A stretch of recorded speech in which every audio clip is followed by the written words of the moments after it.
Bueno, continuamos entonces con los aditivos. Hemos descrito anteriormente unos, vamos a terminar este tema acá. Bueno, entonces ahora vamos a hablar de los aditivos, los antiespumantes. Entonces,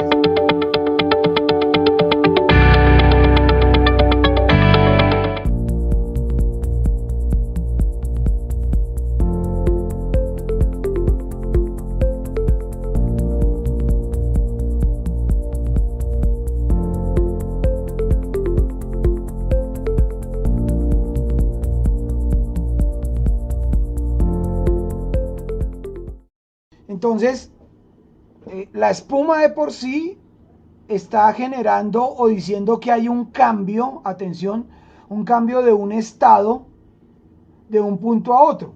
Ese cambio se puede dar en atención a temperatura o en atención a la velocidad que se le imprima al lubricante. Muy bien, entonces estos aditivos antiespumantes son importantes porque yo diría que van también cogidos de la mano de los modificadores de fricción, aunque aquí todos van cogidos de la mano. Yo me imagino es una cadena de aditivos que van empujando y jalando para prevenir de todo y todo a la misma vez. Entonces, estos aditivos lo que hacen es que trabajan en la capa superficial del lubricante. Ok, recordemos que un líquido tiene tensiones superficiales y también tiene fricciones, ok, hay lo que llamamos flujo laminar. Entonces, lo que hace es que al aumentar la tensión superficialmente, va a disminuir, minimizar y o controlar las burbujas de aire. Y es válido aquí pensar que las burbujas de aire no me generan una buena lubricación, no va a permitir que haya un colchón. Bien, y por último, para cerrar este tema, los antioxidantes. Entonces, esto básicamente lo que hace es, recordemos que la oxidación ocurre básicamente en función de cambios de temperatura, ¿ok? O de cambios de ambientes que son muy propios y válidos dentro de un motor de combustión interna. Aquí entonces podríamos decir que básicamente ellos van a atacar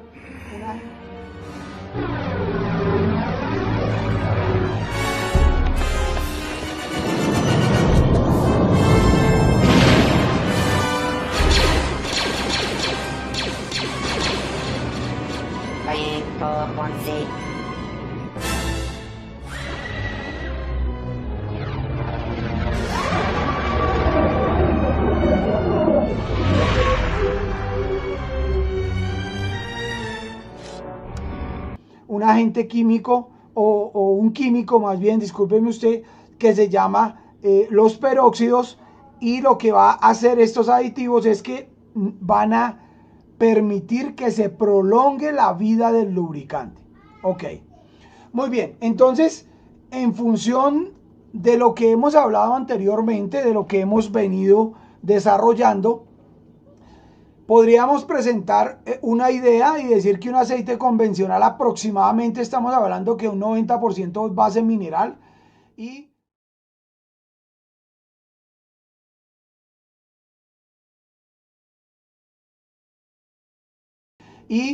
un 10 o un 20% son los aditivos, que los aceites semisintéticos,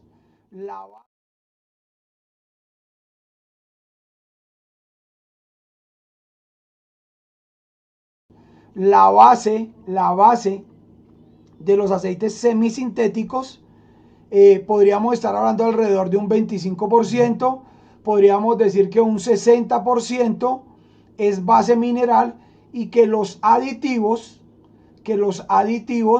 son el otro restante por ciento.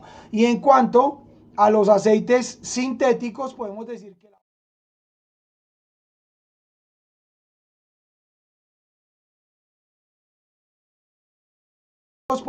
que la base sintética puede ser aproximadamente un 75%, y los aditivos estamos hablando de un 75%. Estas son algunas estimaciones.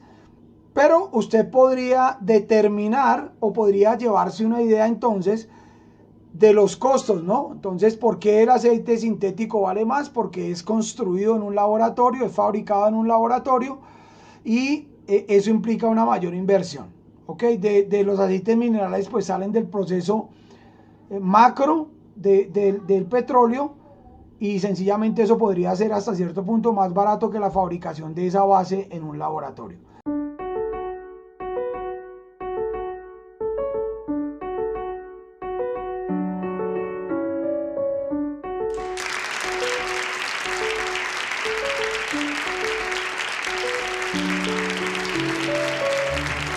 En un mundo como el que vivimos, si uno no tiene claro 4 ideas, se mueve como una bandereta.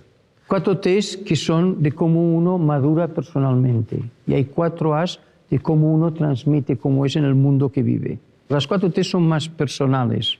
Las 4 A's son más cómo te transmites al mundo. Anteriormente que si la viscosidad es importante, que la viscosidad, y decía yo que es una de las variables que el común dice o puede evaluar un aceite. Entonces ir y tomar una muestra y ponérsela entre 2 dedos y abrir los 2 dedos y verificar si se rompe o no ese hilo de aceite es una manera de decir si la lubricación está buena. Ojo, es una manera coloquial, porque esa no es la manera en realidad de hacer ese trabajo. Muy bien, la viscosidad es importante, claro. Sucede que cuando estamos en análisis de aceites, de aceites lubricantes, usted va a ver que una de las variables que permiten prolongar la vida de un aceite es la viscosidad. Y es una variable a 100 grados centígrados y es una variable que usted la puede evidenciar en cualquier recipiente sellado de cualquier aceite automotriz. Muy bien, entonces uno siempre va a decir que la viscosidad está ligada al espesor. Sí, podríamos decir que todos estos aceites se pusieron a fluir al mismo momento con la misma horizontalidad de estos recipientes y pues estamos viendo que este 0W40, mire todo lo que ha fluido en un tiempo N con respecto a este 15W40, sin decir que este es mejor que este, sino que este tiene unas propiedades especiales para unas condiciones especiales. Muy bien, la viscosidad tiene que ver con la resistencia a fluir. Claro, obvio, haz tu parte porque si no jamás va a pasar nada. Haz tu parte y cuando ya hagas tu parte, espera que las cosas naturalmente fluyan. Si fluyen era porque tenían que pasar y tú hiciste tu parte. Y si no fluyen, pues también no tienen que pasar. Tú hiciste tu parte, por lo menos quedas con la tranquilidad de que, bueno, yo hice lo que a mí me correspondía. No puedo hacer la otra parte. Así es, fluir puede ser para bueno, para bien o para mal. A fluir en un espacio, ¿ok? Todas las sustancias tienen viscosidad, todas. Y podríamos decir que la viscosidad varía con la temperatura. La primera T es simplemente tiempo a reflexionar. Es decir, cada uno de nosotros, al menos yo, 15 minutos al día pienso en lo que es prioritario, en lo que es nuestro. Fue absolutamente fundamental. El segundo es cuál es tu talento.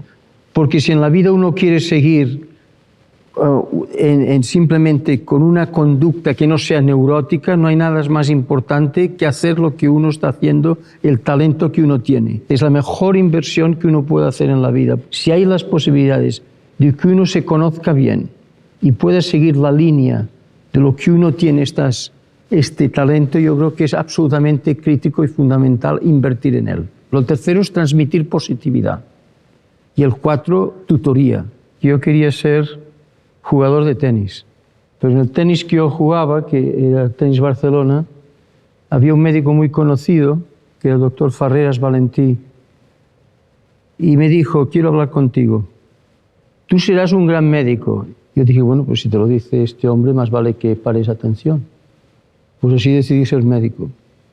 Si alguien de aquella calidad intelectual te dice con seguridad que esto es lo que has de hacer, pues te lanzas al océano. Un ejemplo que podríamos tomar es el agua. Estamos a temperatura ambiente, el agua fluye bien, ¿cierto? Ok, es líquida, tiene una viscosidad. Pero si tomamos esa esa agua y la enfriamos, se vuelve sólida. Quiere decir que cambió la viscosidad.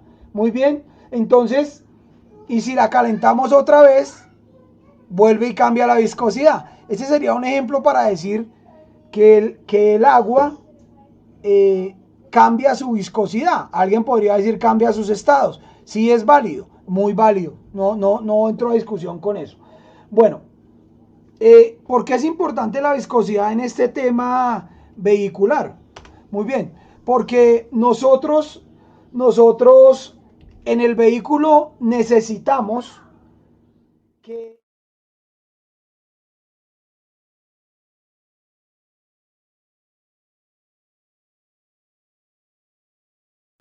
que el aceite sea capaz de llegar a los espacios que el fabricante diseñó y o determinó. Entonces yo necesitaría una condición de viscosidad de para esos espacios. Pero si voy al otro extremo, ¿ok? Donde necesito de pronto que la capa de lubricante sea fuerte y separe las dos superficies, pues de pronto necesite esta condición. Ahora,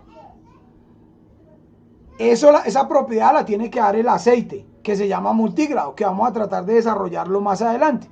Esa viscosidad, en términos, estamos diciendo que se mide en centiestoques o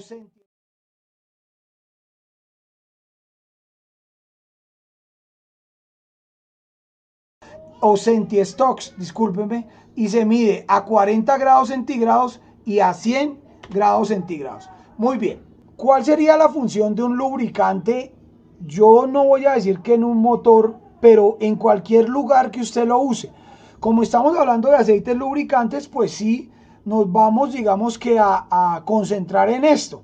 Entonces, debe permitir conservación de calor en cuanto a propiedades térmicas, o sea que el lubricante también refrigera, y propiedades mecánicas. ¿Qué quiere decir? Si yo ayudo al sistema de refrigeración a enfriar las piezas, pues las propiedades mecánicas se van a conservar y las piezas no se van a deformar. Hablo de bielas, hablo de una culata, hablo de un eje de levas, hablo de un pistón, hablo de un anillo. Otra función importante, dice que aumenta la vida útil del motor. Pues sí, la aumenta, porque si yo hago los cambios periódicos, dentro de lo que el aceite me ordena, entonces lo que voy a hacer es prolongar la vida, ¿ok?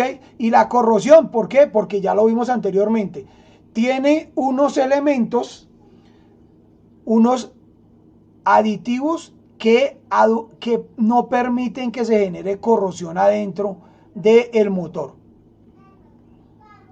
Luego hay 4 A's, que es como uno se presenta en el mundo, como uno intenta ayudar al mundo de alrededor, que esto es fundamental, el sentirse útil. Esto es absolutamente crítico para lo que llamamos simplemente el self-esteem, la autoestima. Bueno, la primera es tener una actitud positiva. Yo encuentro barreras, pero las voy a solucionar. El segundo es aceptar quién eres, no tu vecino. Si tu vecino tiene un Maserati, digo yo, y tú no tienes coche, porque no puedes, pues oye, yo no tengo coche, el otro tiene un Maserati, ¿en so what? El tercero es la autenticidad. Y la autenticidad quiere decir, eres el mismo por la mañana, por la tarde y por la noche. No eres una persona cambiante, depende de con quién hablas. Un presidente de un país tiene un infarto y el pobre que yo veo en Harlem tiene un infarto, y yo le puedo decir que son la misma persona. La reacción, el problema, el estado emocional, el que no eres ya y has perdido tu misión de quién eres, etc. Es decir, que esto es absolutamente fundamental, autenticidad. Y el último más importante es el altruismo. Es decir, que en la vida yo me he dado cuenta, la gente más feliz y más son los que dan, no los que reciben. Y yo creo que este es el tema para mí más interesante, y es si uno puede salir de sí mismo y ser útil en la sociedad donde vive.